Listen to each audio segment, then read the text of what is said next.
The African History Network show right here on 910 AM, the Superstation, the Future Radio. Hey, I'm your host, Brother Michael Imhotep. It is Monday, January 18th, 2021. It is Dr. King Day, and we hope everybody is doing well today. And we know the inauguration is coming up also, so a lot of people are happy about that. I know I am.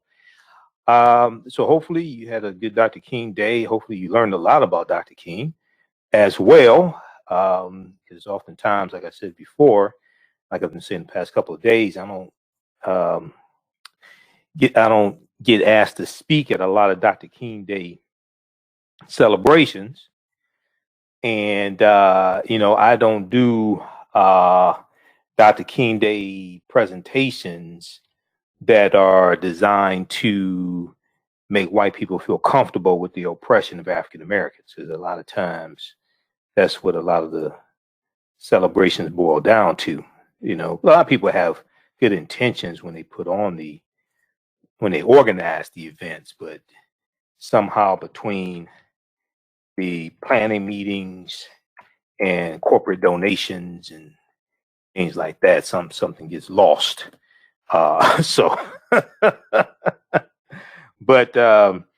So on our Sunday night show, we dealt with some history of Dr. King and dispelled myths. We've been re-airing that show on our Facebook fan page, The African History Network, The African History Network. So go back and watch that if you missed it. And we had a lot of information there. And we talked about Dr. King and economic empowerment. I shared an excerpt of a interview that Dr. King did with NBC News back in May 8th. 1967. Actually, I've shared excerpts of that interview for the past 3 years. It was digitally remastered and came out. It was re-released in 2018. So I've been sharing it since it came out. And this ties into a lot of little known information about Dr. King. This is why I tell people you have to read books Dr. King wrote. You can't just go by excerpts of speeches that you hear Dr. King, especially on Dr. King Day, on the television. Okay, on the television, it's a vision that tells lies oftentimes. So I did a lecture back in 2015, did it again in 2018, and I think maybe 2019. The distortion of the legacy of Dr. Martin Luther King Jr., the revolutionary, will not be televised on the television. The revolutionary will not be televised on the television. So we have that full presentation available at AfricanHistoryNetwork.com. It's on DVD and digital download. It's a 2-hour presentation. So I do a lot of history about Dr. King and dispel a lot of myths. All right. And I encourage people to read books Dr. King wrote, like his last book, Where Do We Go From Here? Chaos, Where Do We Go From Here? Chaos or Community? Because if you actually read Dr. King's books, you'll get an entirely different impression of Dr. King than you will from watching people talk. Well, people in mainstream media talk about Dr. King, or just excerpts of speeches that they play in mainstream media. Okay, and sometimes they mean well, but they don't know either. And then a crucial book to read is called Martin Malcolm in America, A Dream or a Nightmare by James H. Cone. Martin Malcolm in America, A Dream or a Nightmare by James H. Cone. James H. Cone is known as the father of Black liberation theology. And I read this book back in 1994. And this book shows how toward the end of both of their lives, the ideologies of Dr. King and Malcolm X are converging. And Malcolm is sounding like Dr. King, and Dr. King is sounding like Malcolm. Okay, it's a deep, deep history there. All right, so we're going to talk some more dealing with Dr. King and economic empowerment. I'm going to share another excerpt of this interview from 1967 that's called After Civil Rights, Black Power. After Civil Rights, Black Power. And it's important to understand that the Black Power movement basically is going to come out of SNCC, Student Nonviolent Coordinated Committee. SNCC is founded, SCLC is founded in 1957 by Dr. King, Ella Baker, and others. And SNCC is going to be founded in about April, May 1960. And SNCC comes out of SCLC, but it's a standalone organization for college students, high school students, things like this. And Ella Baker helps to found SNCC, Student Nonviolent Coordinating Committee. John Lewis is going to be a chairman of SNCC.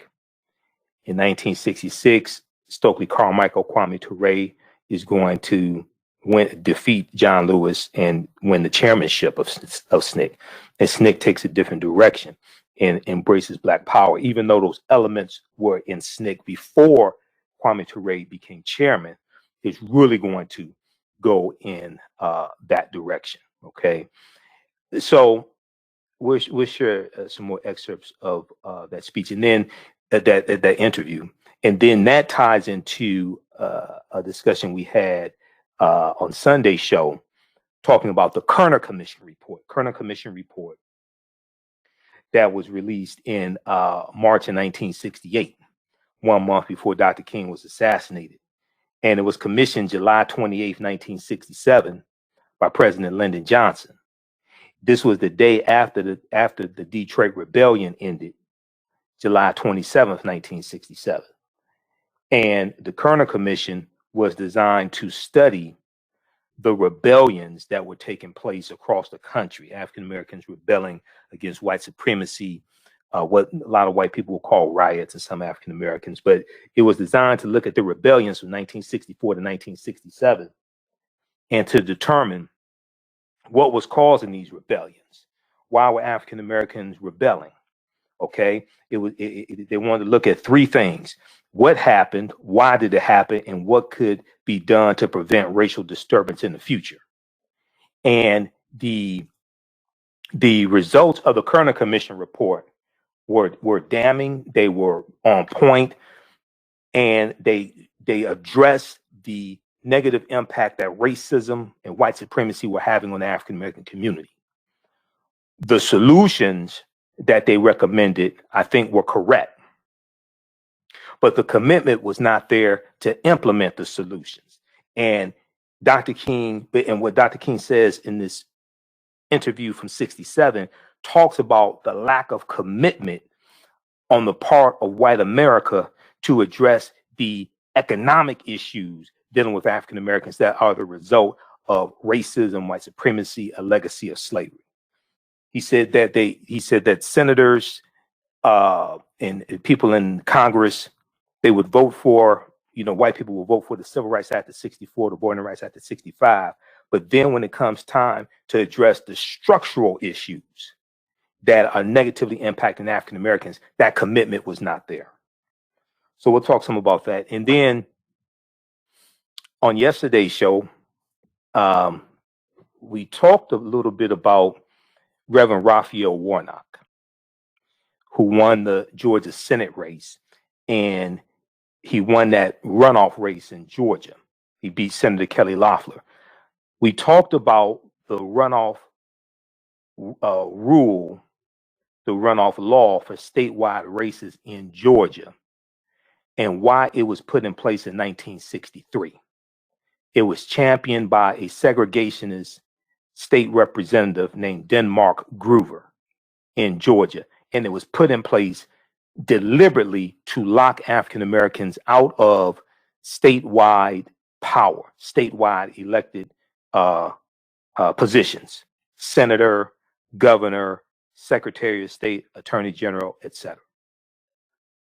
So what Reverend Raphael Warnock did was not supposed to happen, because there were laws in place to keep that from happening. He defied. His victory was a direct frontal attack and defeat of white supremacy. So, as we talked about yesterday, he has been receiving death threats, and News1.com has an article: Proud Boys member denied bail after threatening to kill Raphael Warnock. And this is new developments from the FBI confirms members of the white supremacist mob who attacked Capitol Hill last week intended to capture and assassinate members of Congress. But this is dealing with a direct threat on Reverend Raphael Warnock. also. This is from news1.com, January 15th, 2021. So then the question has to be asked, well, Georgia is a former Confederate state, and you have a concerted effort in states like Georgia to lock African Americans out of political power, even though after Reconstruction, you had about 22 African American men that were members of Congress and 2 in the Senate. You have a governor, PBS Pinchback, things like this, right? So how does this effort to lock African Americans out of political power, how does this tie into the history of slavery, the Civil War, Reconstruction, and this whole legacy? Well, we have to look at the concerted effort that took place to rewrite Civil War history, and it's called the Lost Cause. The concerted effort to rewrite Civil War history, okay, and it's called the Lost Cause, and it was largely championed and organized by the United Daughters of the Confederacy. Okay, the United Daughters of the Confederacy altered the South's memory of the Civil War. And this is why when you hear me speak and you see my presentations and things like this, I talk about the fact that Americans are very ignorant of history, and America needs a massive history lesson. America needs a massive history lesson. This is why I talk about the study from the Southern Poverty Law Center, Teaching Hard History American Slavery, Teaching Hard History American Slavery. It's about a 52-page study. You can download this from splcenter.org. I took it to the printer, got it printed up. And this documents how the history of slavery is largely incorrectly being taught in schools all across the country. How the history of slavery is largely incorrectly being taught in schools all across the country. All right. And it then gives numerous suggestions on how to more correctly teach that history. Because if they are not learning that proper history in school, they're going to grow up largely to be adults that don't understand this history. These are going to be people who become attorneys, judges, people who vote, and the policies that are put in place are put in place based upon people's partly their understanding of history. Okay, and politics is the legal distribution of scarce wealth, power, and resources, and the writing of laws, statutes, ordinances, amendments, and treaties, their adoption, interpretation, and enforcement. So you have to understand the history of policies put in place and history of conditions that exist to also understand how to solve those problems, solve those conditions. Okay, so we'll talk about that as well. All right, now on the African History Network show, we focus on educating, empowering, and inspiring people of African descent throughout the diaspora and around the world. Because right now it's correct wrong behavior. What you do for yourself, what you do to yourself, and what you allow other people to do to you and get away with is based upon what you think about yourself. What you think about yourself is based upon what you have been taught about yourself. What you've been taught about yourself is based upon what you've read, heard, and seen about yourself. So when you control the radius of a man's thoughts, you can control the circumference of his or her actions, because the mind can't do or teach what it doesn't know. Now, we deal with a number of different topics here on the African History Network show. We deal with current events in history and politics, education, economic empowerment, entrepreneurship, relationships, love, sex, health issues, and much, much more. Sign up for our email newsletter. Text the word Kemet, K-E-M-E-T, to 22828. To sign up for our email newsletter, text the word Kemet, K-E-M-E-T, to 22828. To sign up for our email newsletter. Also visit our website, AfricanHistoryNetwork.com, AfricanHistoryNetwork.com, to sign up for our email newsletter.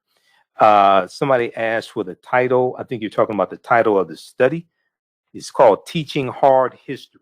Teaching Hard History, American Slavery. Teaching Hard History, American Slavery. It's from the Southern Poverty Law Center. And the advisory board that put this together, the chair of the advisory board, is none other than Dr. Hassan Kwame Jeffries. Dr. Hassan Kwame Jeffries.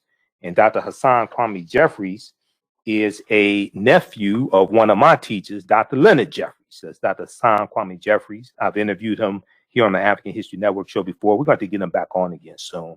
There's a lot of people I want to interview. I'm just so busy. So I had to set those up. All right, we're coming up on a break. Listen to the African History Network show, 9:10 a.m. Superstation, the Future Radio. I'm Michael Imhotep. We'll be back in a few minutes.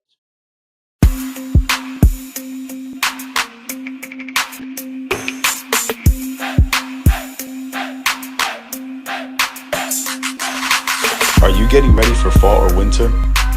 We have the solution for all seasonal clothing needs.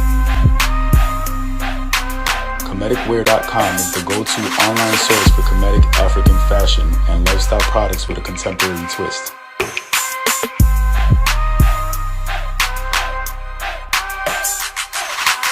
We're committed to offer unique styles reflecting African heritage.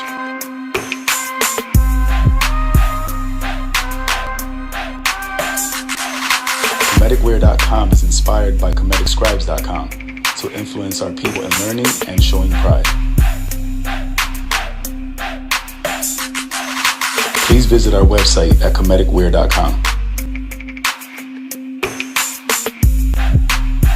25 years, the Black History 1 Mobile Museum has on the rich legacy of the museum movement in America by showcasing original artifacts of Black experience at colleges, universities, K-12 schools, corporations, libraries, conferences, and cultural events, making it the most traversed Black History mobile exhibit in American history. Dr. Khalid El Hakim is the founder of the Black History 101 Museum, and he is a highly sought-after speaker. Topics of Black history, social studies, education, museum studies, hip and race relations. Dr. Khalid was named of the change makers for NBC Universal's The Hate Campaign and listed as one of 100 men of distinction for Black enterprise. He recently founded the Michigan Hip Hop Archive on the campus of Western Michigan University. The Black History 101 Mobile Museum is currently scheduling in-person and virtual exhibits nationwide. For more information, contact Dr. Khalid Hakim directly, 313-645-4197, 313-645-4197, or their website at blackhistorymobilemuseum.com. That's blackhistorymobilemuseum.com. You can also email him at history101@yahoo.com, b3101@yahoo.com.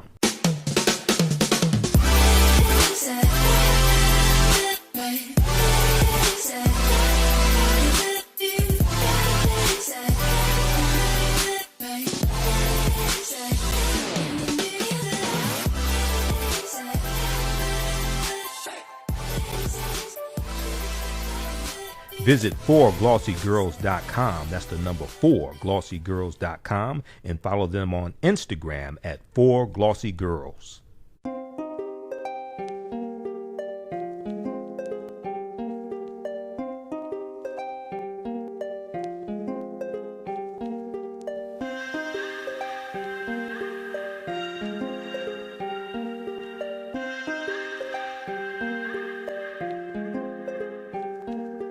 Black Bees products are a collection of natural, organic, personal care products with an appreciation of nature and bees. Our philosophy is without bees, we have nothing. We are honoring our Nile Valley ancestors who understood the importance of bees.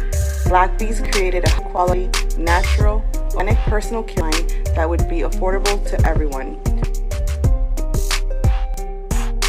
We hope you try and enjoy our Black Bees products line and come back and visit us at blackbeesproducts.com.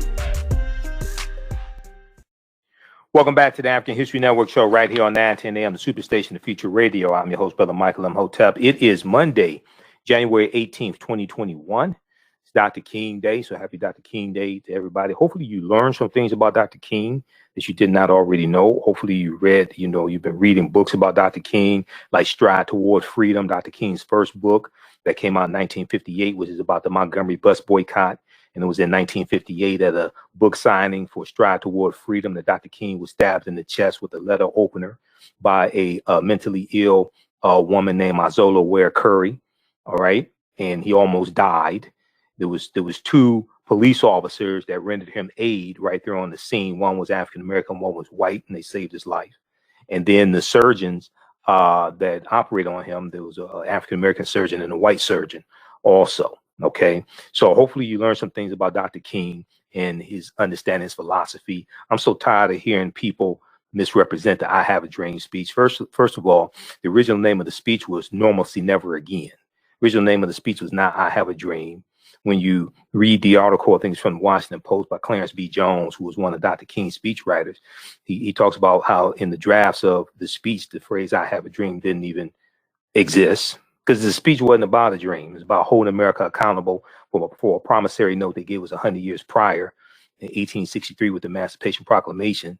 And when we take the promissory note to the bank and cash it, it's marked insufficient funds. It's talking about holding America accountable for the promises they made to us in dismantling white supremacy, fighting against police brutality, fighting against Jim Crow segregation, housing discrimination, voter suppression, voter intimidation, not being able to vote, things like this. This is what the speech is about. The speech is not about a dream. Okay, people hijack the speech, and then after it's called Normalcy Never Again, then it was renamed a cancel check. Later it's going to be called I Have a Dream. This is not what the speech was about. Okay, so this is why we have to do research, and you have a lot of misinformation on the television. It's a vision that tells lies. Now, there's some good information. You know, I was watching Lawrence O'Donnell, The Last Word, and some people have more knowledge about Dr. King, you know, even on MSNBC than other people. And Lawrence O'Donnell referenced a speech from Dr. King in 1967 at Berkeley, California, University of California, Berkeley, I should say, May 17, 1967. Dr. King said, now this sums up what's going on right now, especially with the insurrection attack, the domestic terrorists that attacked the White House. America's chief moral dilemma. Dr. King is talking about America's chief moral dilemma. Dr. King said, many Americans would like to have a nation which is a democracy for white Americans, but simultaneously a dictatorship over black Americans. Many Americans would like to have a nation which is a democracy for white Americans, but simultaneously a dictatorship for African Americans. So African Americans went out and voted. We voted for Joe Biden because his policies are much more beneficial to us than Donald Trump. We knew Donald Trump was an existential threat. We've seen what he's done the past 4 years. Then you had an effort because some Republicans didn't like the way we voted. Then they wanted to nullify our vote and overturn our vote. They wanted to have a dictatorship. Okay? It's one man, one woman, one vote. They want to have a dictatorship and overturn our vote because they ain't like the way we voted. In spite of the voter suppression that was taking place, especially in the South, in spite of the voter suppression that was taking place, we still came out and voted to vote Trump out of office. And then they want to nullify our vote. Trump wants to put pressure on Brett Raffensperger, the Secretary of State in Georgia, to try to overturn the vote because African Americans didn't vote the way he wanted them to vote, even though he tried to win our vote with this fool's gold plan that he called a platinum plan. I call it the fool's gold plan because that's what it was. So many Americans want a democracy for Americans, but a dictatorship for African Americans at the very same time. All right, so I want to go back to this, another excerpt of this interview from May 8th, 1967. Dr. King is being interviewed by Sander Vanocur, Vanocur, for NBC News. And this interview deals with another phase of the civil rights movement. And this interview is called After Civil Rights, Black Power. After Civil Rights, Black Power. And Black Power, and when I interviewed Dr. Hassan Kwame Jeffries, Associate Professor of History at Ohio State University, and he's on the he was the chair of the advisory board that put together this study teaching hard history of American slavery. You know, one of the things we talked about was how Black Power and the Black Power movement was the next logical step in the civil rights movement. Okay, let's go to this clip, Shakita. As to grapple with them. Was there something hypocritical about the South existed and the North could point the finger? And then when the Civil Rights Acts were passed in the early 60s, you couldn't point the finger anymore? Well, there was no doubt about the hypocrisy of large segments of the nation on the whole question of racial equality.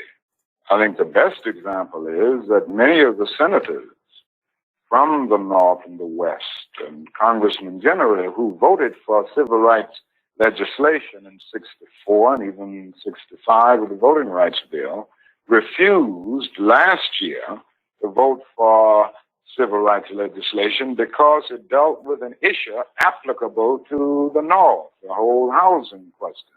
And this, it seems to me, was the greatest expression of the hypocrisy of many of our citizens and many of the senators and congressmen of the North. But isn't that part of the dilemma now? That people knew that Negroes were being denied what was guaranteed to them by the Constitution, by the fact that they were citizens of this country. Then when they were given those rights, do you feel the white community said, well, we've given them all that we have, now it's up to them? Well, I think the dilemma is much deeper, and I think one during this period of transition has to be very honest with America.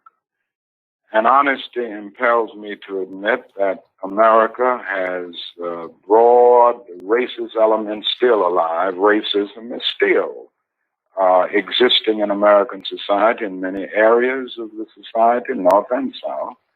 And the other thing is that there has never been a single, solid, determined commitment of large segments of white America on the whole question of racial equality.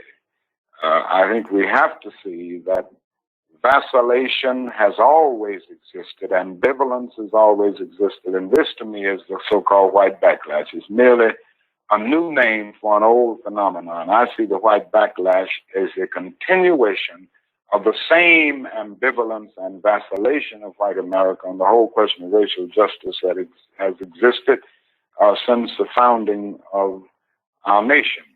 I think the other thing that we must see at this time is that many of the people who supported us in Selma, in Birmingham, were really outraged about the extremist behavior toward Negroes. But they were not at that moment, and they are not now, committed to genuine equality for Negroes. It's much easier to integrate a lunch counter than it is to guarantee an annual income, for instance, to get rid of poverty for Negroes and all poor people. It's much easier to integrate a bus than it is to make genuine integration a reality and quality education a reality in our schools. It's much easier to integrate even a public park than it is to get rid of slums. And I think we are in a new era, a new phase of the struggle, where we have moved from a struggle for decency, which characterized our struggle for 10 or 12 years, to a struggle for genuine equality. And this is where we are getting the resistance, because there was never any intention to go this far. People were reacting to Bull Connor and to Jim Clark rather than acting in good faith for the realization of genuine equality. Do you think white people in this country, and I'm talking about non-segregationists, people thinking they're devoid of racism, do you have any idea of what they want the Negro to be in America? Well, it depends on the level that we are talking here, because I think you have to make a distinction between the people who are genuinely and absolutely committed in the white community on the question of racial equality. And I must confess that I think they're in a very small minority. I think the vast majority of white Americans will go but so far. It's a kind of installment plan for equality. And they are always looking for an excuse to go but so far. Why are they looking for the excuse? What is it about the Negro in every other group that came as an immigrant somehow, not easily, but somehow got around it? Is it just the fact that Negroes are black? That's a part of it. And that grows out of something else. You can't thingify anything without depersonalizing that something. If you use something as a means to an end, at that moment you make it a thing and you depersonalize it. The fact is that the Negro was a slave in this country for 244 years. That was a willful thing that was done. The Negro was brought here and changed, treated in very inhuman fashion. And this led to the thingification of the Negro. So he was not looked upon as a person. He was not looked upon as a human being with the same status and worth as other human beings. And the other thing is that human beings cannot continue to do wrong without eventually rationalizing that wrong. So slavery was justified morally, biologically, theoretically, scientifically, everything else. And it seems to me that white America must see that no other ethnic group has been a slave on American soil.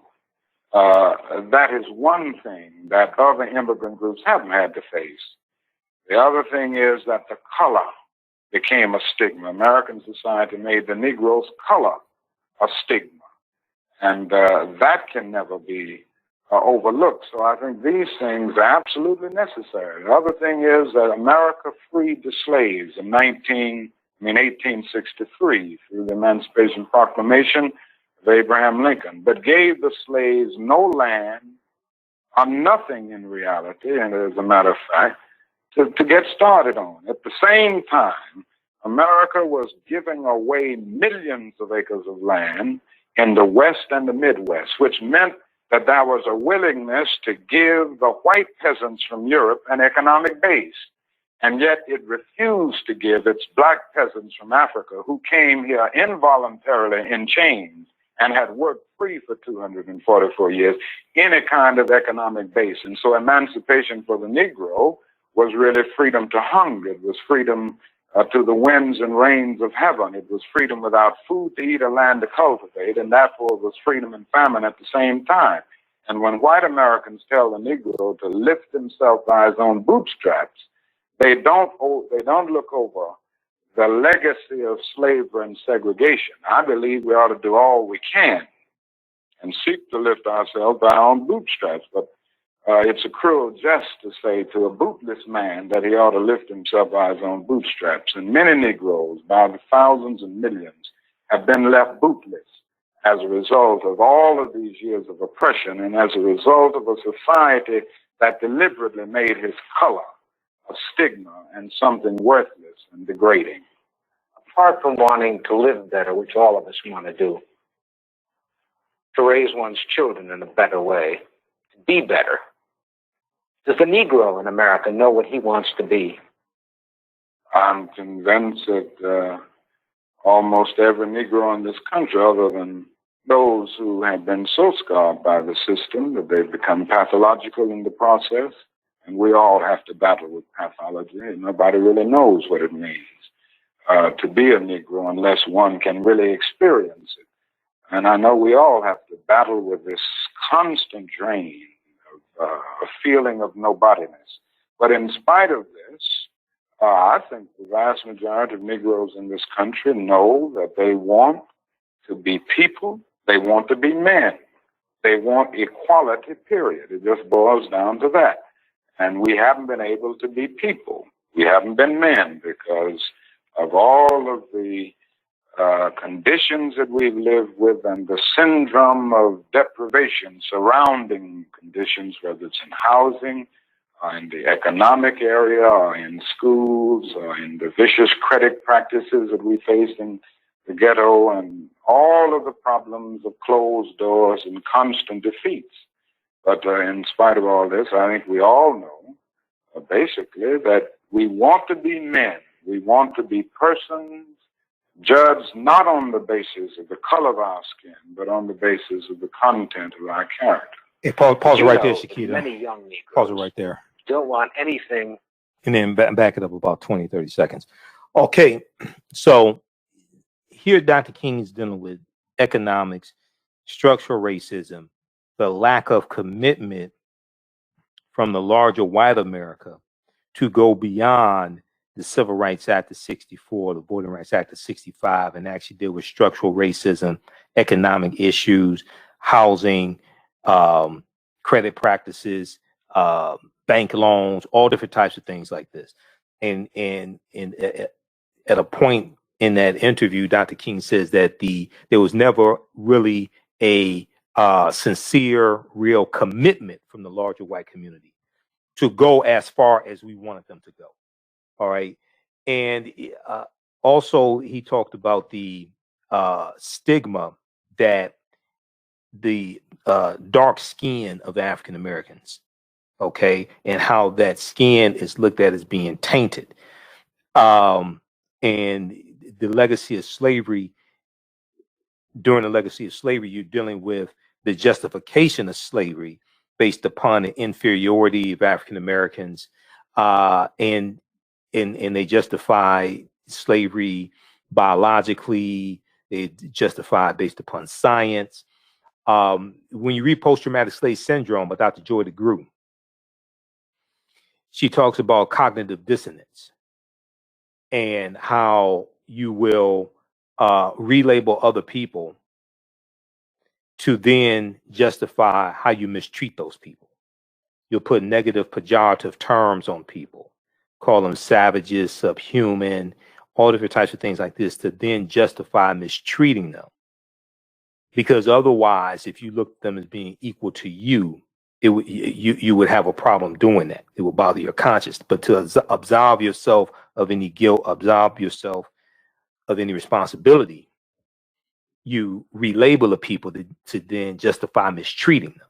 Okay, and this is what Dr. King is talking about here in this interview as well. The calling number is 313-778-7600. 313-778-7600 is the calling number if you have a question or comment. Have you all heard this interview before? You did. You don't hear this. I mean, this aspect of Dr. King, you don't hear as much as holding hands and everybody getting along in the beloved community. So when he talks about the economic commitment, we're going to go back to this speech here in just for a few more minutes. He talks about the economic commitment. Then this ties into the Kerner Commission Report. So this interview is from May 8th, 1967. Then you have the Detroit Rebellion in June of, July, I should say, July 67. And then July 28th, 1967, President Lyndon Johnson convenes the National Advisory Commission on Civil Disorders, also called the Kerner Commission Report, also called the Kerner Commission. And then it's going to be in March of 1968 that they actually come out with their report, their findings, and that's the month before Dr. King's assassinated. Let's go back to this clip here for a few more minutes.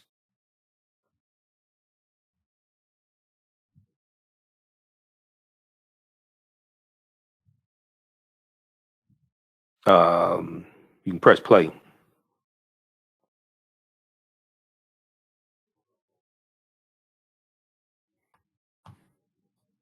We can go back to the clip, Shakita.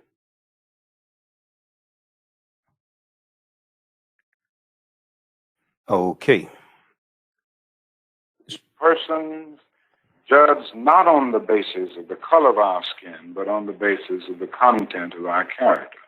Did you know that many young Negroes don't want anything that smacks of the American white middle class, but do they want something that smacks of whatever is the black middle class, or do they just not want bourgeois values, which after all the basis of this democracy? Well, I think we have to see what they are saying. I would be the first to agree that integration does not mean giving up everything that has an Afro-American taint, so to speak, a background. I think there are certain unique things within any culture and certain cultural patterns that when you get to the process of amalgamation can really lift the whole culture. It seems to me that integration at its best is the opportunity to participate in the beauty of diversity.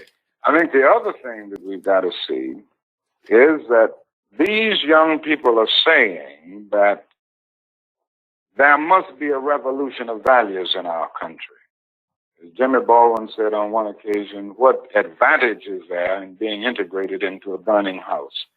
And I feel that there is a need for a revolution of values in America, because some of the values that presently exist are certainly out of line with the values and the idealistic structure that brought our nation into being. Unfortunately, we haven't been true to these ideals. And many of the values of so-called white middle-class society are values that need to be reviewed and re-evaluated, and in a real sense, they need to be changed. So I think the young people in the Negro community who are raising these questions are raising some very profound questions about our total society. In other words, they are saying that there must be a restructuring of the architecture of our society where values are concerned. And with this, I would agree with. So in the quest for integration, I think we can offer our whole nation something,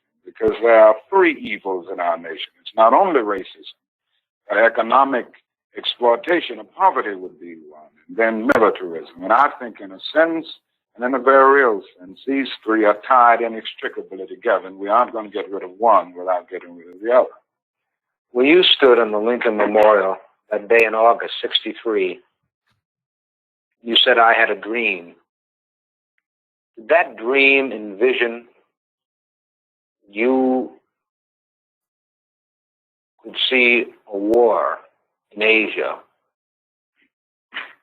preventing the federal government doing for the Negroes, preventing the society doing for the Negroes, that which you think had to be done?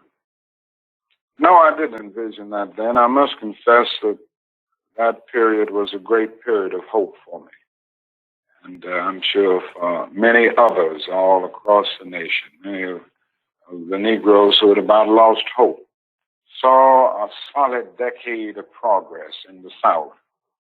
And in 1954, which was, 64, 1963, 9 years after the Supreme Court's decision to be in the March on Washington, meant a great deal. It was a high moment, a great watershed moment. But I must confess that that dream that I had that day has at many points turned into a nightmare. Now, I'm not one to lose hope. I keep on hoping. I still have faith in the future. But I've had to analyze many things over the last few years, and I would say over the last few months. I've gone through a lot of soul-searching and agonizing moments. And I've come to see that we have many more difficult days ahead, and some of the old optimism was a little superficial, and now it must be tempered with a solid realism. And I think the realistic fact is that we still have a long, long way to go, and that we are involved in a war on Asian soil, which, if not checked and stopped, can poison the very soul of our nation. Dr. King, even if there had not been a war in Asia, would you still... Pause it right there. He goes on to talk about how the Vietnam War and the effort from the Vietnam War takes away from drawing attention to the civil rights movement and the plight of African Americans, the needs for African Americans. Okay. He talks about how the Vietnam War dominates the front page of the newspapers, dominates the headlines, dominates stories on the evening news, and the issues pertaining to African Americans get pushed to the side. So if we look at the Kerner Commission, blackpast.org has a good article dealing with the National Advisory Commission on Civil Disorders. Okay, I've talked about this before. All this ties together. All right. This is why the book Before the Mayflower by Lerone Bennett Jr. is so good, because you get to deal with a chronology of history. But blackpast.org has this article, the 1967 National Advisory Commission on Civil Disorder, Kerner Commission. And it breaks down what precipitated the commission and the findings of it, okay? And the Kerner Commission was designed to find out three things, okay? It was pertaining to the rebellions that were taking place in the inner cities from 1964 to 1967. And it was designed to answer three questions. What happened? Why did it happen? And what can be done to prevent racial disturbances from happening in the future? Okay, what happened? Why did it happen? And what could be done to prevent racial disturbances from occurring in the future? It was an 11-member commission, and the chairman was Governor Otto Kerner of the state of Illinois. So it's ostensibly known as the Kerner Commission. And one of the things they concluded was that the United States was, quote, moving toward two societies, one black, one white, separate and unequal. So in their findings, they found what they did was they looked at 23 cities across the nation that experienced racial rebellions. And they found that the racial disturbances were not the result of a single triggering event, but that in all cities surveyed, African Americans experienced severe economic and social disadvantages compared to whites. Also, the report noted that Americans experienced. Also, the report noted that the riots or rebellions were not the result of any conspiracy. Rather, they were a response to what the report identified as the racial attitudes and behaviors of white Americans toward African Americans. Okay, the racial attitudes and behaviors of white Americans toward African Americans. So, responding to why the rebellions occurred, in response to why the rebellions occurred, the Kerner report pointed to African Americans' frustration and feelings of powerlessness. African Americans' frustration and feelings of powerlessness regarding extremely high rates of unemployment and underemployment, police brutality, poverty, and inadequate public services. Okay, extreme high rates of unemployment and underemployment, poverty, police brutality, and adequate public services.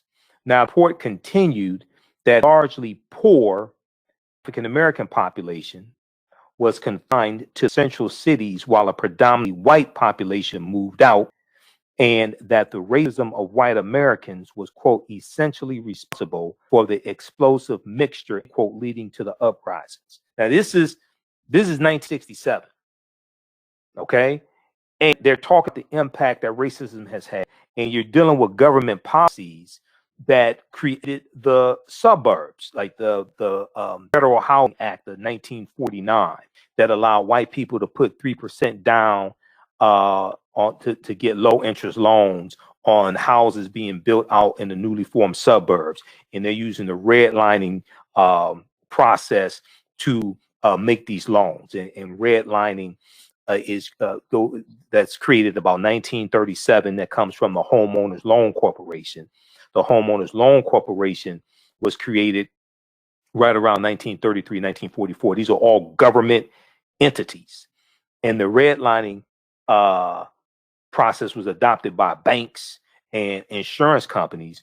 And what it did was, in the inner cities, many African American communities, they were shaded on a map in red, and these were said to be high risk properties to loan money to purchase. And the properties like out in the suburbs were in green, so these were low risk. All right. Then when we tried to get loans to buy properties out in the suburbs, we were discriminated against.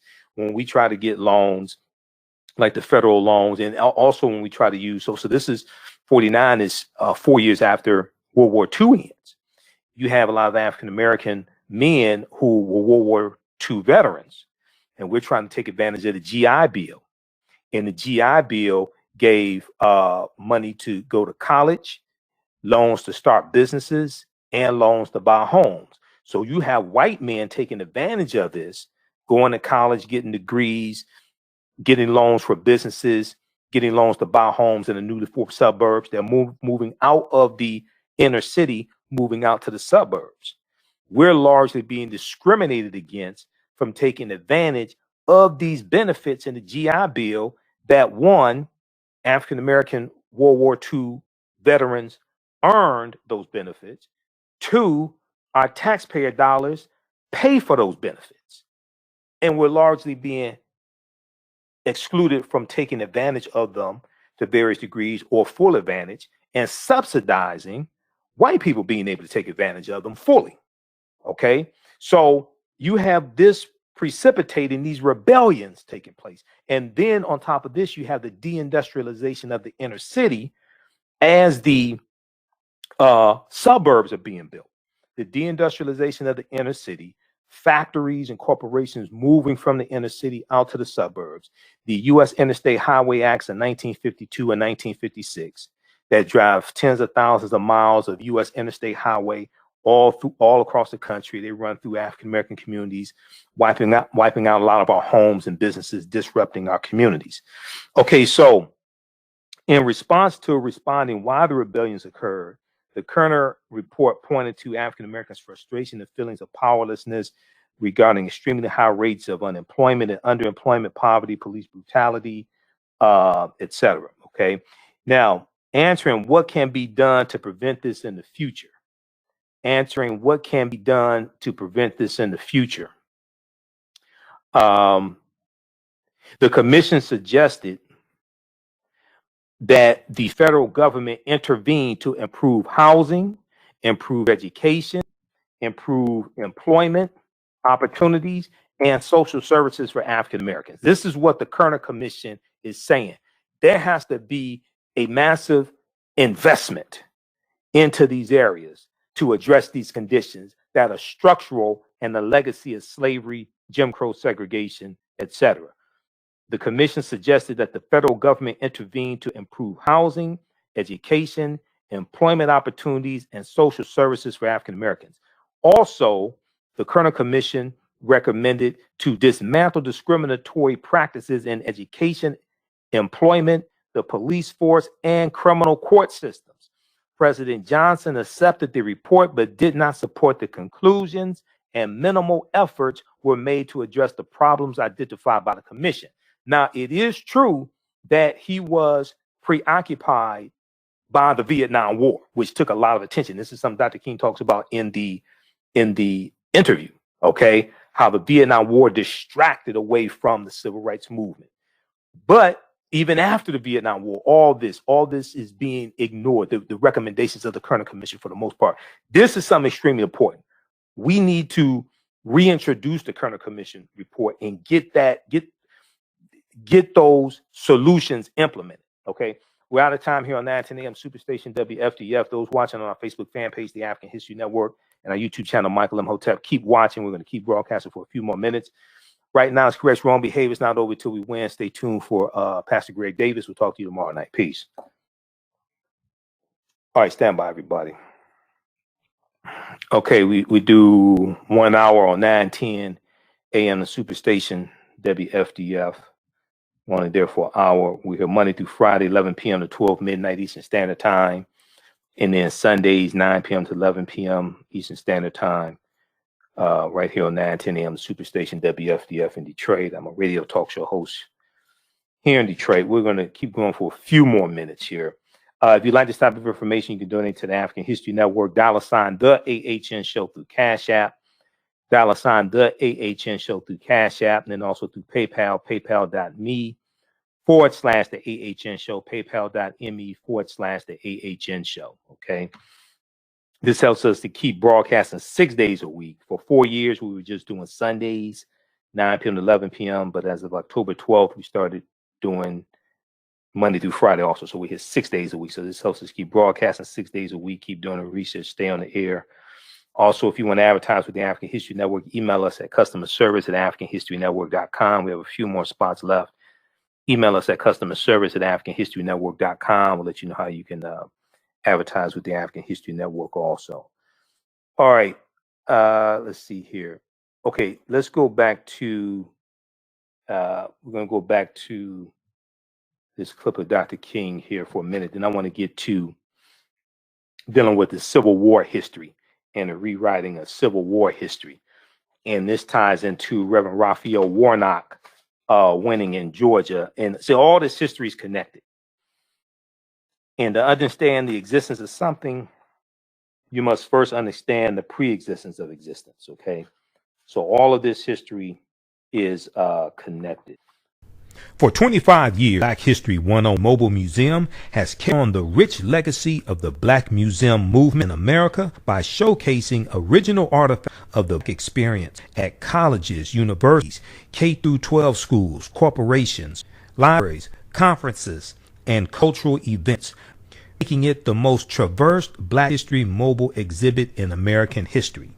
Khalid L. Kim is the founder of the Black History 101 Museum, and he is a high sought-after speaker on topics of Black history, social studies, education, museum studies, hip-hop, and race relations. Khalid was named among the change makers of NBC Universal's Erase the Hate campaign and listed as one of the 100 men of distinction for Black enterprise. He recently founded the Michigan Hip Hop Archive on the campus of Western Michigan University. The Black History 101 Mobile Museum is currently scheduling in-person and virtual exhibits nationwide. For more information, please contact Dr. Khalid Al Kim directly at 313-645-197, 313-645-497, or visit the site at blackhistorymobilemuseum.com. That's blackhistorymobilemuseum.com. Also email him at bhistory101@yahoo.com, bhistory101@yahoo.com. With blackbusinesstee.com, the messages are clear and meaningful. Keep your business in the black and out of the red. Mind your Black business, know your numbers, and plan strategically. Black Business Boss, lead your industry. Support Black business, encourage, patronize, and uplift one another. Blackbusinesstee.com currently has products sold in Detroit, Atlanta, Chicago, and Los Angeles, with proceeds returned to the Black community. They have a wide selection of hoodies, t-shirts, mugs, hats, sweatshirts that support Black-owned businesses. Visit the website blackbusinesstee.com. That's blackbusinesstee.com.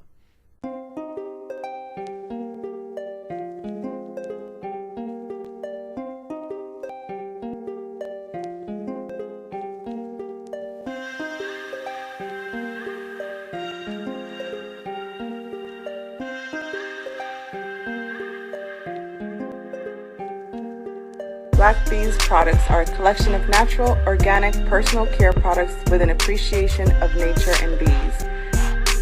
Our philosophy is without bees, we have nothing.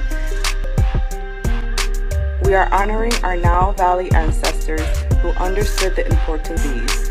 Black Bees create a high-quality, natural, organic, personal line that would be affordable to everyone.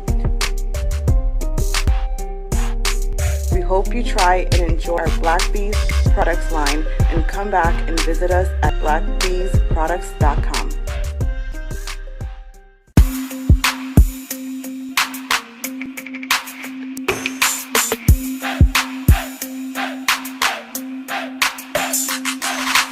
Are you getting ready for fall or winter?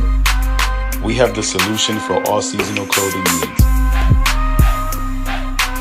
Kemeticwear.com is the go-to online source for Kemetic African fashion and lifestyle products with a contemporary twist.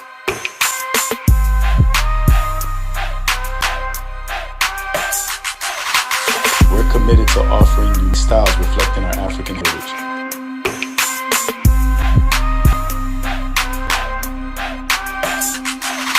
Kemeticwear.com is inspired by KemeticScribes.com to influence our people in learning and showing pride. Please visit our website at Kemeticwear.com. All right, let me, let's see, where do we leave off here? Just stand by. Let me pull this clip up.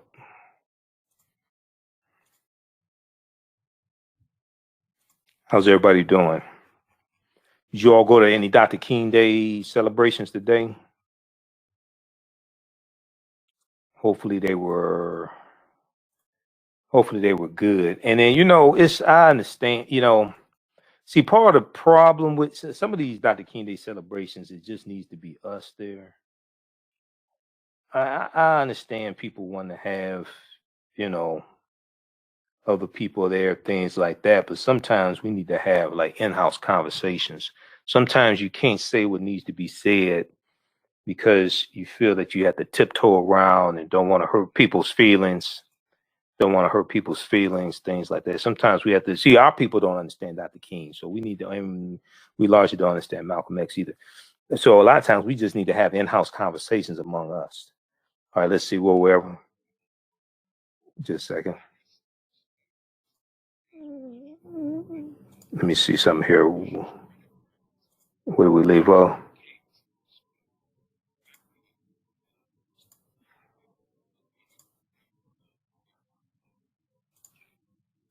Okay.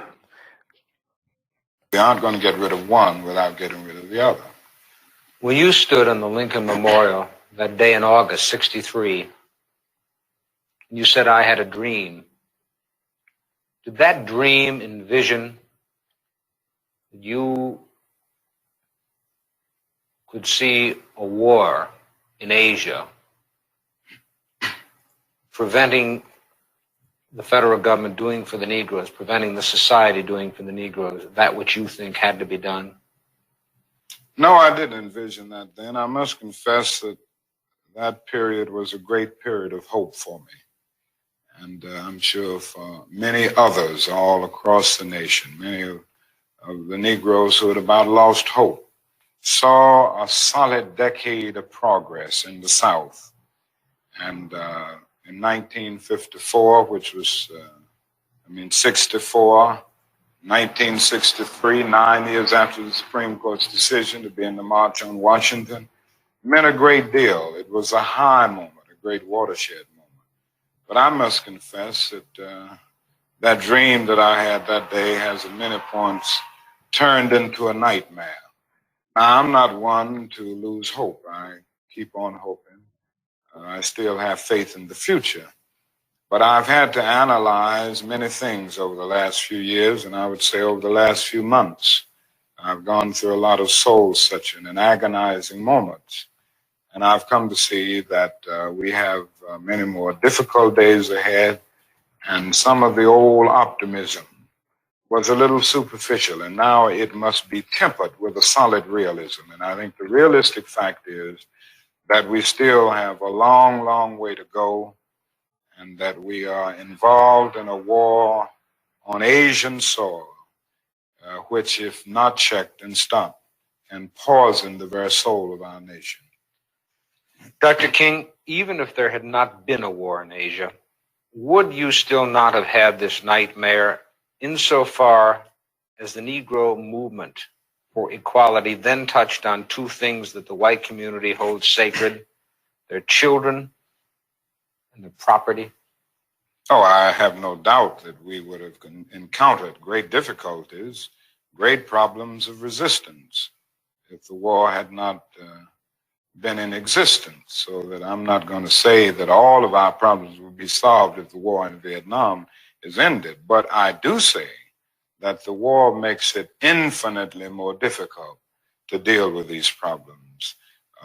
When a nation becomes obsessed with the guns of war, it loses its social perspective, and programs of social uplift suffer. This is just a fact of history, so that we do face many more difficulties as a result of the war. It's much more difficult to really arouse a conscience during the time of war. I noticed the other day, some weeks ago, a Negro was shot down in Chicago, and it was a clear case of police brutality.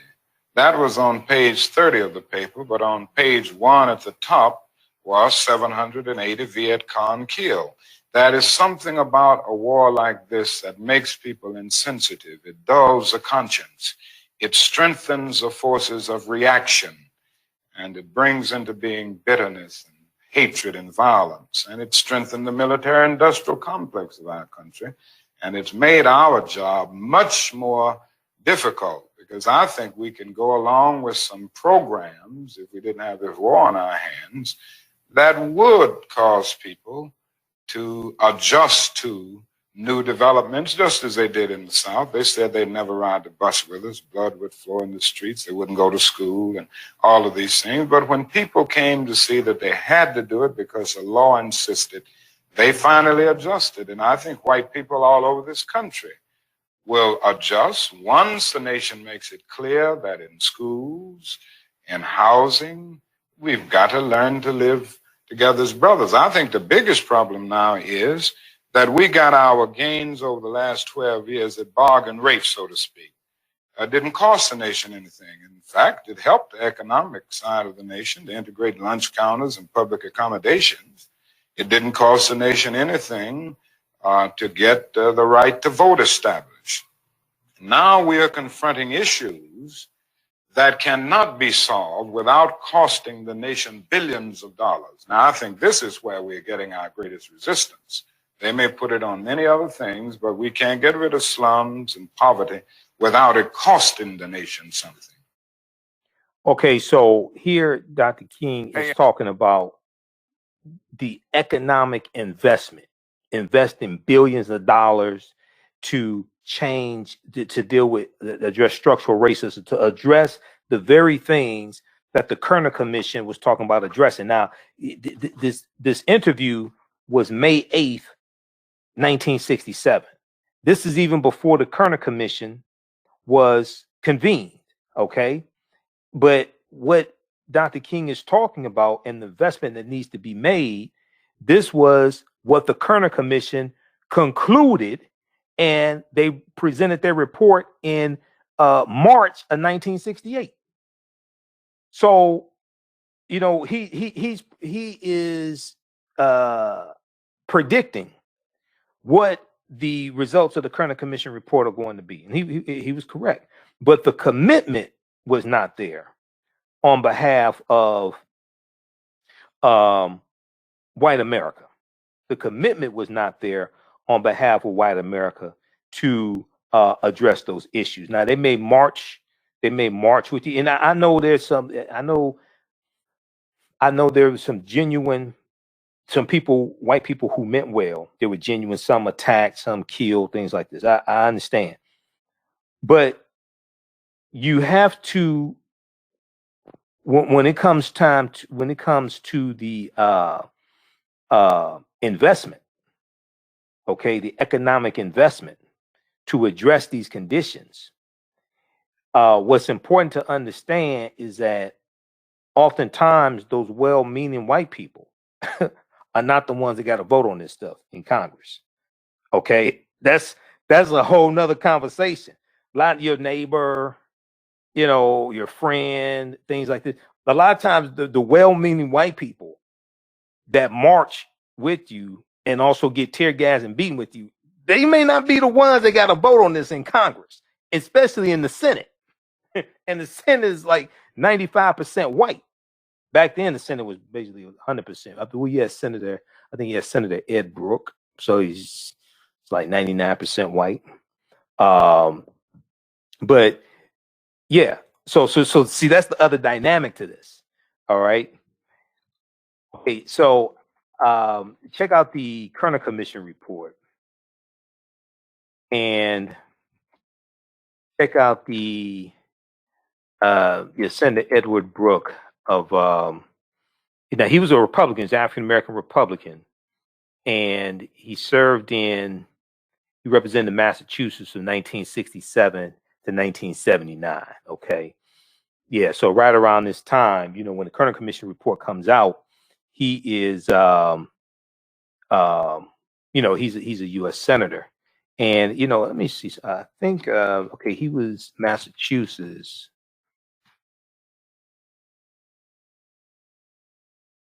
Let me see here. Okay, he was originally in the U.S. House of Representatives, it looks like, Republican, elected to the U.S. Senate in 1966, ended the 85-year absence of African-American senators. Brooks was the first properly elected senator and the first Black politician from Massachusetts to serve in Congress. While he professed loyalty to the Republican Party, he was an independent thinker who acted according to his conscience. Throughout his political career, Edward Brooks demonstrated resiliency and defined, all right, thanks, Tina, and defined himself as a representative of his entire constituency rather than as an African-American senator seeking solely to advance Black interests. Let me see something here.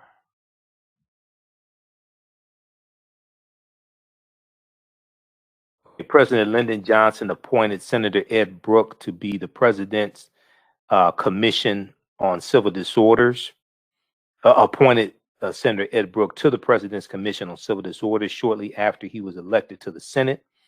Governor Otto Kerner of Illinois led the group, also known as the Kerner Commission, charged with outlining the causes of the urban riots in 1967. The Kerner Commission also proposed solutions for the epidemic of racial unrest.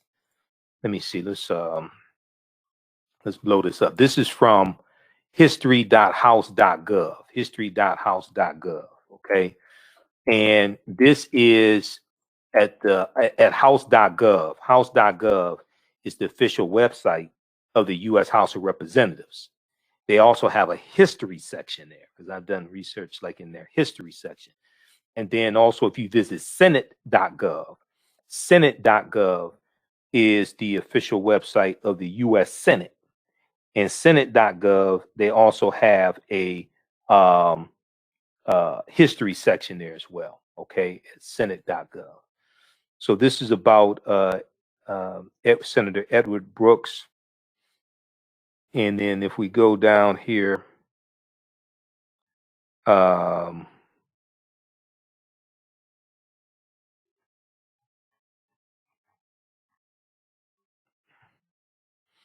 this deals with Senator Brooks and the Kerner Commission. Okay. So the Kerner was charged outlining the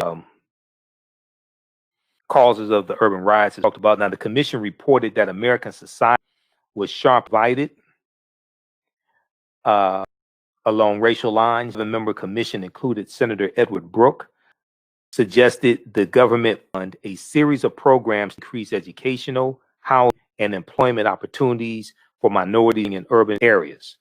Although Johnson was dedicated to better circumstances of minorities because he had on poverty, President Johnson signed the Fair Housing. This is after Dr. King's assassinated Housing Act. He signed September 1965. President Johnson is also going to sign Executive Order 11246, which is more popularly known as affirmative action. That was President Johnson also. All right. Okay, so 11-member commission, including Senator Edward Brooks, suggests the government fund, that means money, fund a series of programs to increase educational, housing, and employment opportunities for minorities living in urban areas. Although President Johnson was dedicated to bettering the circumstances, okay, although President Johnson was dedicated to bettering the circumstances of minorities, his preoccupation with the Vietnam War and decision not to seek re-election rendered the mission's recommendations ineffective. So then, 1968, Nixon, who ran a form of law and order, then wins that 1968 election. President Johnson doesn't run for re-election, and then Nixon. With Nixon, you have a backlash, a white backlash against the perceived advancement and progress of African Americans, and you have a reversal from that. And then we're going to deal with, after Jimmy Carter, we're going to deal with 8 years of Reagan and then 4 years of Bush Sr. All right. So check this out here from house.gov. This deals with Edward William Brooke III. Edward William Brooke III. Okay. Senator Edward William Brooke. All right. So we get that clip. Okay. Yeah. So all of this ties together. Okay.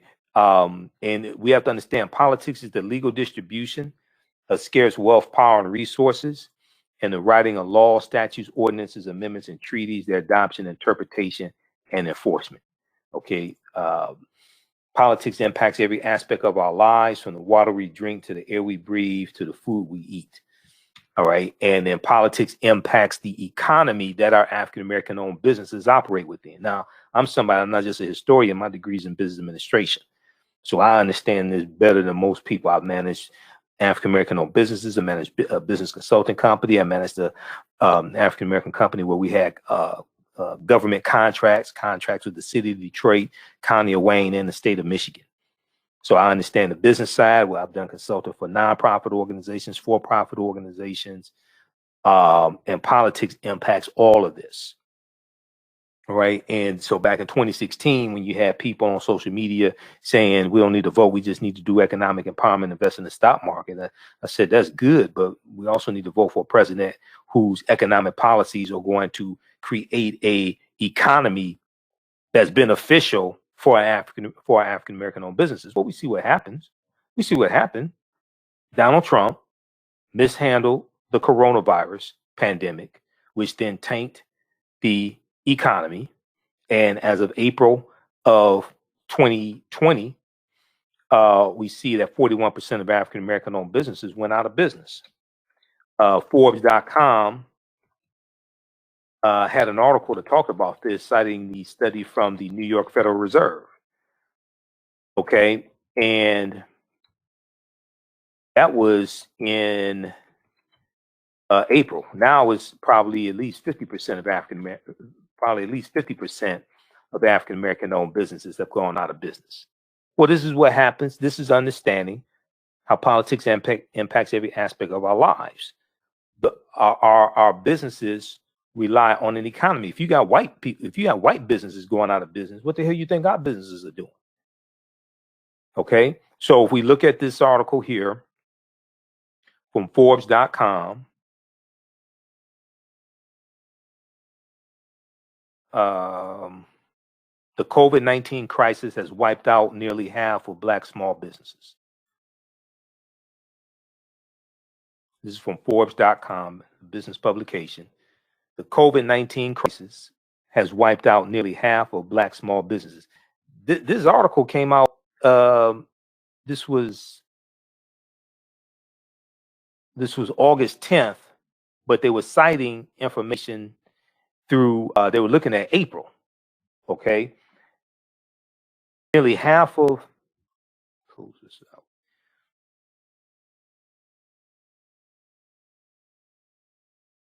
Nearly half of Black small businesses have been wiped out by the end of April. That's April 2020, as the pandemic ravaged minority communities disproportionately, according to a report from the New York Federal Reserve.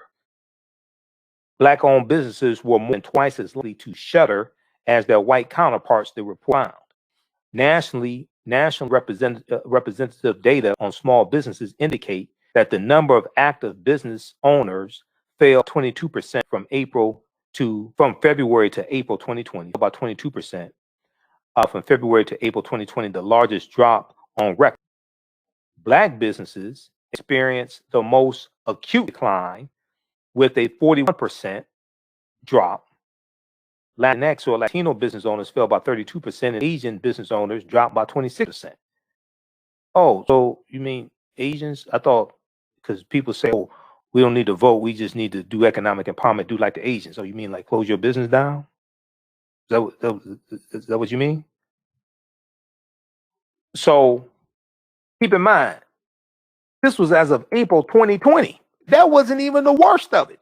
That we hadn't even reached the worst of the coronavirus pandemic then. What do you think is now?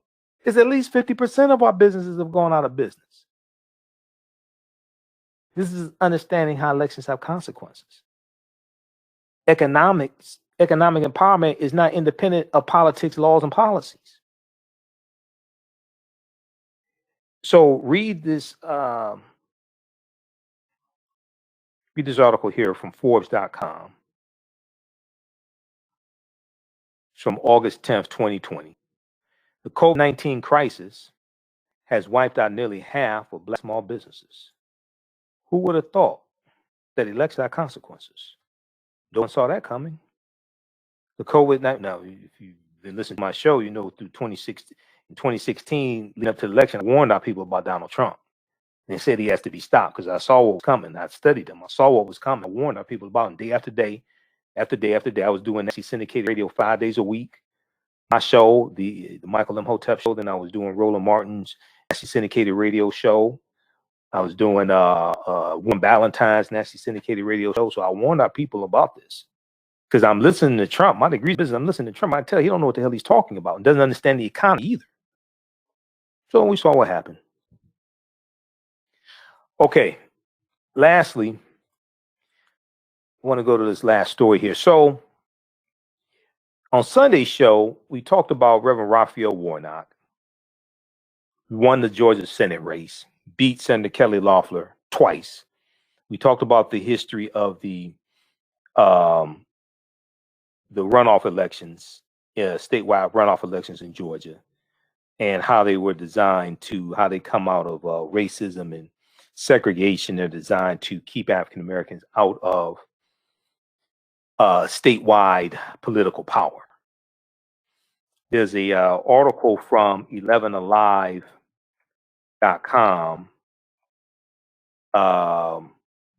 dealing with that deals with this history. What's the name of that one?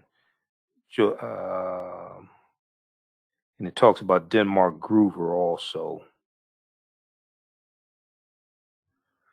It's the history behind runoff races. Yeah.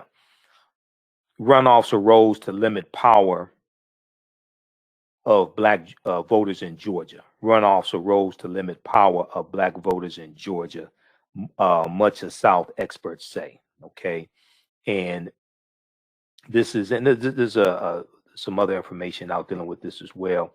But this is an article from 11alive.com, channel 11 in Georgia, that deals with this history. And this is why understanding history is so important as well, and also understanding the history of slavery and the Civil War. So this is this article is from November 9th, 2020. Runoffs arose to limit power of Black voters in Georgia. Close that. Runoff arose to limit power of Black voters in Georgia, much of South experts say. And one of the things they talk about here is at the Georgia State Capitol in the 1960s, State Representative Denmark Groover led a charge for runoff elections. A full report looking at civil rights in America called Denmark Groover, State Representative Mark Groover, a staunch segregationist, pushed for run elections in Georgia as a way to challenge a growing Black political power, as a way to challenge a growing Black political power. The report reads, quote, the support for the majority vote, for the majority vote plan reinforced moderate segregationist position. It did not remove anyone's right to cast a ballot, but commonly regarded as hampering Americans, the stigmatized voters, end quote. So while still allowing Black voters to cast a ballot, runoff elections at the time attempted to make sure candidates representing the white majority, not the interests of Black citizens, would be elected. All right. So let me just play this. I want to play the clip here. It's about 2 minutes. Then when I want to get to the real clip dealing with the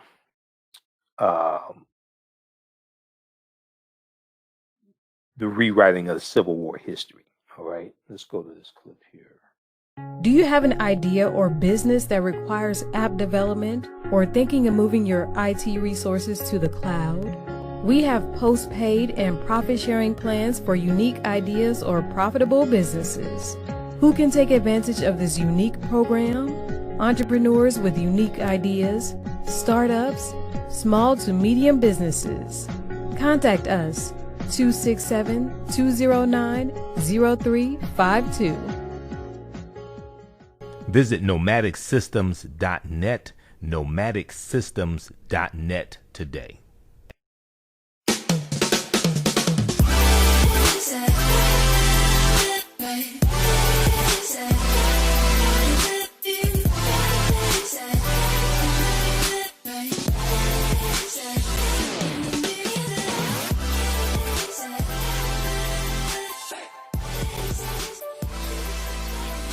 Visit 4glossygirls.com. That's the number 4glossygirls.com, and follow them on Instagram at 4glossygirls. Let me see. Is it queued up? All right. Let me cue this up. We got an ad playing. Stand by.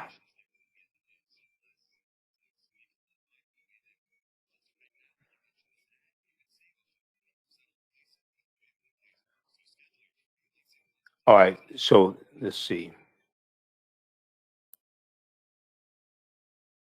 This election, Georgia has shifted to the center of the political universe with 2 Senate races.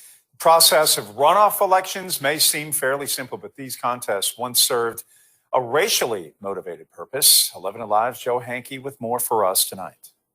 While many Georgia voters may be familiar with runoff elections, they may not be familiar with the history of runoffs in Georgia and across the South. At the Georgia state capitol in the 1960s, a state representative named Denmark Groover led a charge for runoff elections. A federal report looking at civil rights in America calls Groover a staunch segregationist who pushed for runoffs in Georgia as a way to challenge growing black political power. And, quote, support for the majority vote plan reinforced the moderate segregationist position.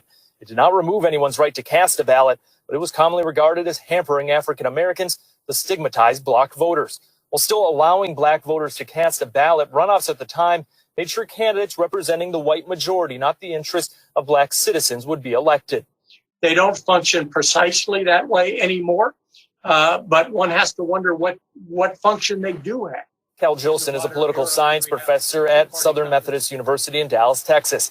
He says runoffs are linked to elections in the South, requiring a candidate to have more than 50% or a majority of votes cast to win an election. Runoff is an opportunity for the white majority to come together and beat back a challenge from a black candidate. Frequently, as you know. And when lawmakers such as Groover wrote and passed laws requiring runoffs, they did not hide their intentions. Before anyone was politically correct, people spoke very directly about their sense of race and the importance of maintaining white supremacy. And that's what these electoral rules were intended to do. Currently, Georgia is only one of 10 states, primarily in the South, using runoffs in primaries. Only Georgia and Louisiana use them for general elections. Jilson views runoffs as outdated election law. There's less and less reason, and really fewer and fewer states as time goes by that use runoffs. Okay, so that gives you that background history. That's a legacy of slavery coming out of white supremacy and racism. Keep in mind, Georgia is a former Confederate state. Georgia is a former Confederate state, a state that took up arms against the Union to fight in the Civil War, to join the Confederacy, fight in the Civil War, and to maintain slavery. Okay, this is what this is dealing with history of Georgia, understanding this history, and dealing with the Confederacy. Okay, so then you had a concerted effort to rewrite the history of the Confederacy, and to create this whole lie called the lost cause, and to make the issue all about states' rights and freedom and things like this. Well, whose freedom are you talking about? Okay, there's a good video from Box.com, and this deals with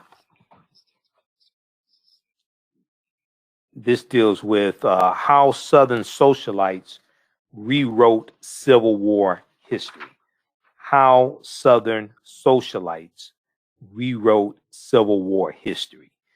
It deals with the United Daughters of the Confederacy. The United Daughters of the Confederacy.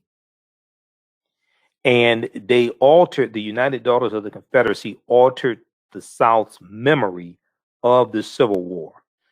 Okay. They were, the United Daughters of the Confederacy were a significant leader of what's called the Lost Cause. And this was an intellectual movement that revised history to look more favorably on the South after the Civil War ends. Civil War is 1861, 1865. The United Daughters of the Confederacy were women from elite antebellum families that used their social and political clout to fundraise and pressure local governments, to erect monuments that memorialize Confederate heroes. Some of those monuments still exist today, and people are fighting over them. So, oh, it's part of history. Yeah, it's part of the history of the traitors to the Union that committed treason based upon Article 3, Section 3 of the U.S. Constitution and took up arms against the Union. It's the history of the traitors. They also formed textbook review committees.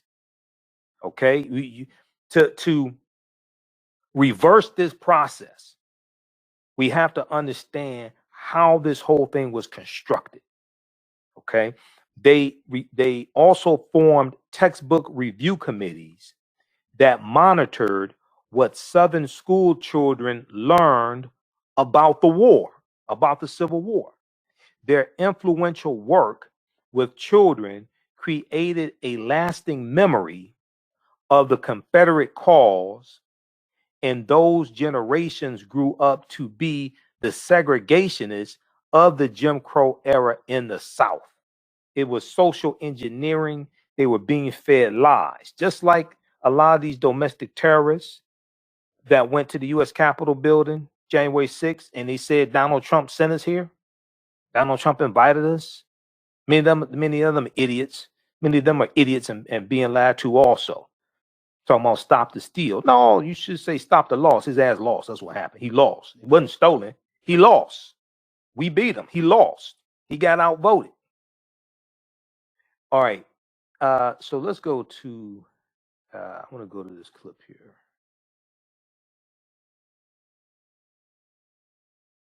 Listen to how this textbook describes slavery. The master often had a barbecue or a picnic for his slaves. Then they had a great frolic. Even while working in the cotton fields, they sang songs. The beat of the music and the richness of their voices made work seem light.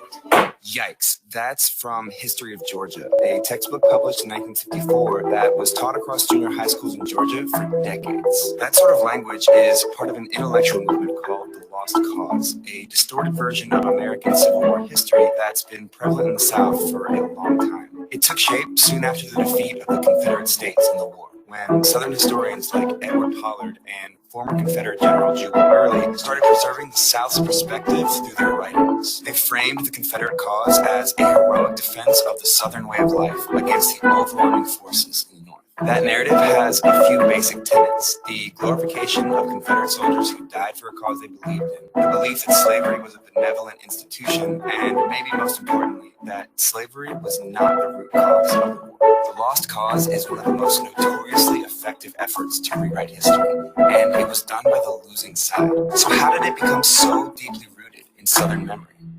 Blame the United Daughters of the Confederacy.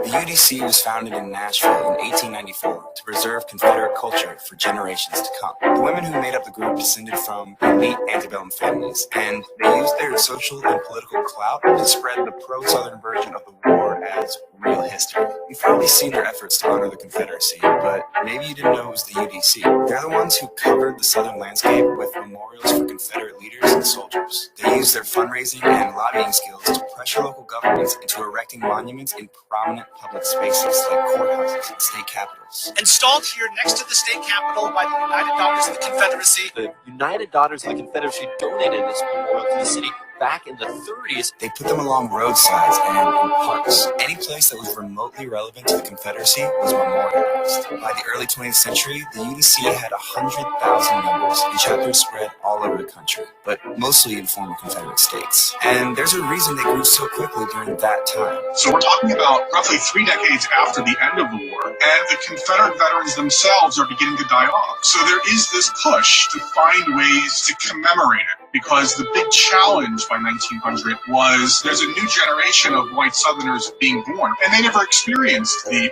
war years. That push is visible. Most of the Confederate monuments were erected during the UDC's height of influence. There's a rhetoric around monuments that we want to get this thing built before all of that generation has died off, and the reason we want it is to teach future generations about those men. Okay, let me just back this up. So a big most of those monuments are going to be built between 1894 and 1914.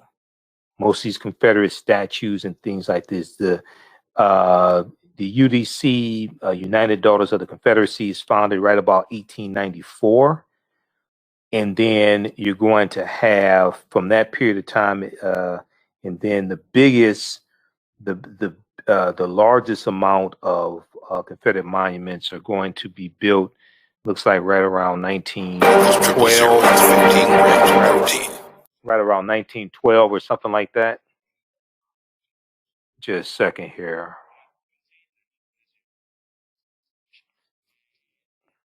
It's right around 1912 or so where you have the most amount. But that period of time is going to be the period of time from 1894 to 1914.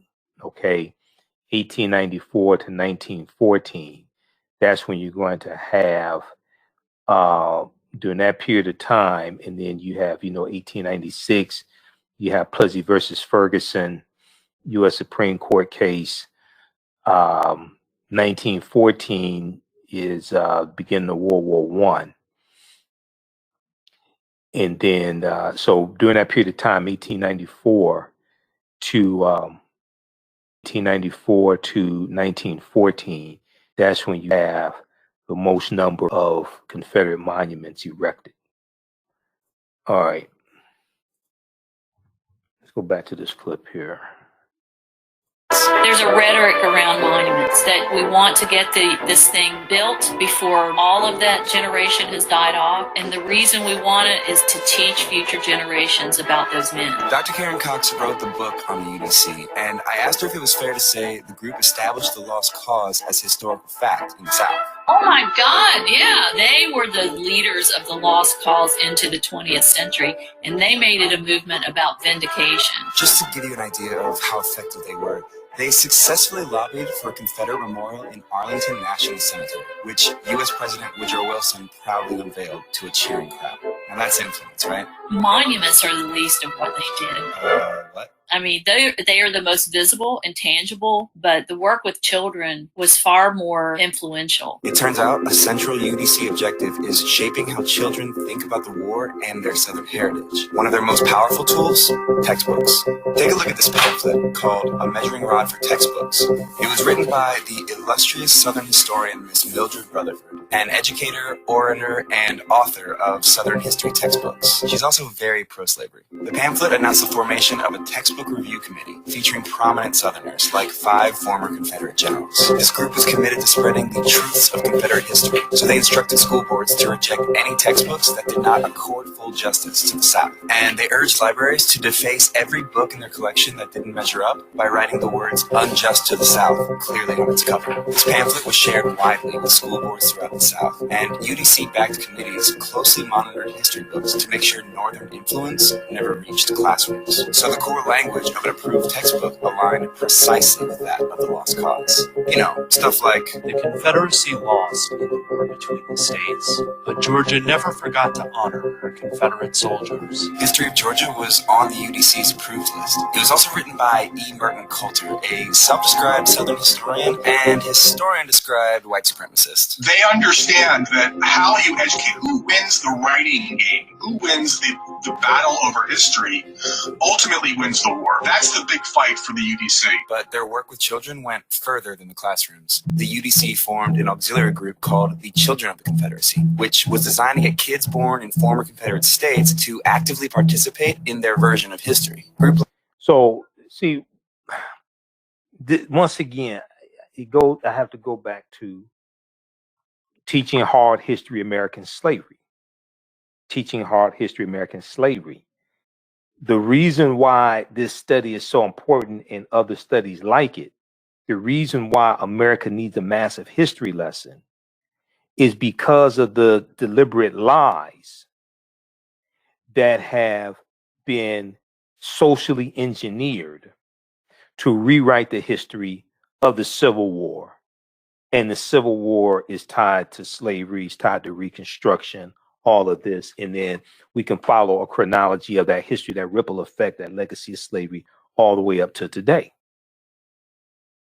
So because when you go and study this whole lost cause initiative and how they rewrote the history and then the programming of the children, I mean, this stuff is deep. And then you see why you have, you know, some white people who are out fighting to preserve Confederate monuments and flying the Confederate battle flag of Northern Virginia. And they think it's the Confederate flag because they don't understand history. There were 3 flags that flew over the Confederate States of America from 1861 to 1865. The flag that's on the General Lee car on the Dukes of Hazzard, okay, the General Lee, and the General Lee is named after General Robert E. Lee, who was a white supremacist slave owner, and he's a general from Virginia, and he fights in the Civil War on behalf of the Confederacy. Well, the General Lee car that Bo and Luke Duke drove on the Dukes of Hazzard is named after General Robert E. Lee. And then the flag that's on top of the car, people think that's the Confederate flag. No, that's the Confederate battle flag of Northern Virginia under General Robert E. Lee's army, because there were 3 flags that flew over the Confederate States of America from 1861 to 1865. And none of those flags were the Confederate battle flag. That flag never flew over the Confederate States of America. So once again, this is a misunderstanding of history. Okay, let's go back to for the rest of this clip here. But when you go through and study the program and the social engineering, the textbooks that were put out, the songs that the children sung, the programming of the children, things like this, right? And then keep in mind, these are people that are going to vote on policies that are beneficial or detrimental to African Americans. Some of these people are going to become attorneys, judges, politicians, sit in the U.S. House of Representatives, sit in the U.S. Senate, sit on the Georgia State Legislature. Some of them are going to become police officers. Some of them are going to become doctors. You know, so this has wide-ranging ramifications. The UDC formed an auxiliary group called the Children of the Confederacy, which was designed to get kids born in former Confederate states to actively participate in their version of history. Group leaders had kids recite call and response truths from something called the Confederate Catechism. Children up to the age of 18 would compete and be rewarded for memorizing long passages of lost cause rhetoric. So it would be like an after-school thing, you know, like that was your club. You would go after school to the meeting of the Children of the Confederacy, and your leader might might teach you songs of the South, like Dixie or other songs that were considered Southern patriotic songs. They would have them write essays, go visit the veterans, and learn this catechism. Children were also the centerpiece of their community's monument unveilings, like this living flag at the dedication of the Stonewall Jackson Monument in Richmond. Yes, those are school children. The UDC's efforts shaped the identities of children who grew up with the lost cause. They made history personal, and that made their story last longer. Generations of children learning that narrative in a variety of ways grow up to be, segregationists in the 50s and 60s, because that's been drilled into them since they were children. After World War I, the UDC started losing steam, but the damage was done. The monuments were in place, and the textbooks they wrote remained in Southern classrooms until the late 70s. And the women's group did it all without the right to vote or participate in politics. You can still get glimmers of this lost cause memory of the war from people who will always choose to see it through the personal. And I think the UDC, to a great extent, was their goal. So the next time someone says the Confederate monuments are about remembering our history, just know that that's exactly what the United Daughters of the Confederacy wants you to think. All right. So check out that clip. I mean, there's a lot of history there. This is deep. This is why really understanding the Civil War, but then after the Civil War, because the UDC is founded right about 1894. So this is after Reconstruction ends also, which ends in 1877. But really understanding that period of history from 1865 up until like 1900, that's a really, really crucial period of time. David said we watched Gone with the Wind almost yearly in elementary school. Oh my God. That's traumatic. I don't know nothing about birthing no babies. Okay. and the Gone with the Wind kind of, okay, so that came out about 1939. Hattie McDaniels won an Oscar Best Supporting Actress, first African-American woman to win an Oscar, is right about 1939. So that, and that movie kind of like glamorized the Civil War in the South and the Southern way of life. Gone with the Wind and Clark Gable. So, all right. Okay, hey, if you like this type of information, also you can donate to the African History Network, $ the AHN Show through Cash App, $ the AHN Show through Cash App, also through PayPal, paypal.me/the AHN Show, paypal.me /the AHN Show, and then also at our website, AfricanHistoryNetwork.com. If you want to advertise with the African History Network, email us at customerservice@AfricanHistoryNetwork.com, customerservice@AfricanHistoryNetwork.com. And then also visit workingwithjohnray.com, workingwithjohnray.com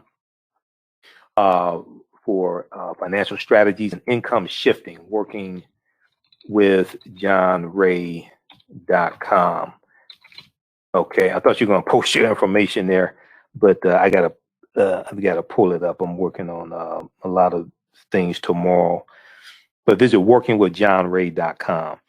At the beginning of the show, I talked about the clip from, I talked about the speech from Dr. King from May 17th, 1967. It is America's chief moral dilemma. On The Last Word with Lawrence O'Donnell, MSNBC, he talked about it on Dr. King Day. He talked about that speech, and I posted this here on Facebook. Let me pull this up and show it to you. And this ties right into what is taking place right now. It's amazing how all of this history doesn't repeat itself exactly, but it rhymes. May not be 100% exact, but it sure does rhyme. Let's look at this here. American moral dilemma. So Dr. King said, many Americans would like to have a nation which is a democracy for white Americans, but simultaneously a dictatorship over black Americans. Many Americans would like to have a nation which is a democracy for white Americans, but simultaneously a dictatorship for black Americans.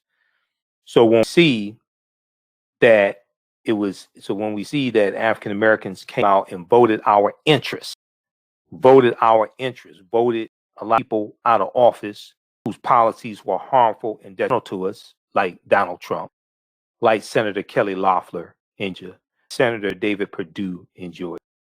All right. Then effort to delegitimize our votes because you're the way we voted. So you want to have one man, one woman, one vote for white people. But then when we do the same thing, now you want leadership over and you want to overrule votes and delegitimize our votes and don't want to certify our votes when it's to state boards of canvass or canvassers like here in Wayne County where Detroit is. Okay. You have people on the county board, the canvassers, Republicans didn't want to certify our vote. Okay, because Detroit is voted overwhelmingly for Joe Biden. Now, if Detroit is voted overwhelmingly for the traitor in chief, McDonald, and you had the same number of irregularities with ballots, 400 ballots that were out of balance. Okay, but out of 255,000 votes. It was like 250,000 votes that came out of Detroit. There was a problem with 400 of them. All of a sudden, if it was 255,000 out of Detroit, there's a problem with 400 of them, but most of those votes were Donald Trump, wouldn't be a problem. That would have gone on and certified the vote. So many Americans would like to have a nation which is democracy for white Americans, but simultaneously a dictatorship over black Americans. All right. So check that out. And then I got to see if we can get some excerpts of that speech from May 17th, 1967. Okay. So visit workingwithjohnray.com. He has a concept called income shifting. He has a lot of information to offer there. There's a lot. Okay. I have to do an interview with him soon. But it deals with, one of the strategies deals with taking your money back, being able to keep more of your money. They have help with taxes, bill collectors, repairing your credit, helping you with people who have poor credit. They show you how to stop giving your money away. Visit workingwithjohnray.com, workingwithjohnray.com. All right, look, that's enough radio for today because I got to be back tomorrow night.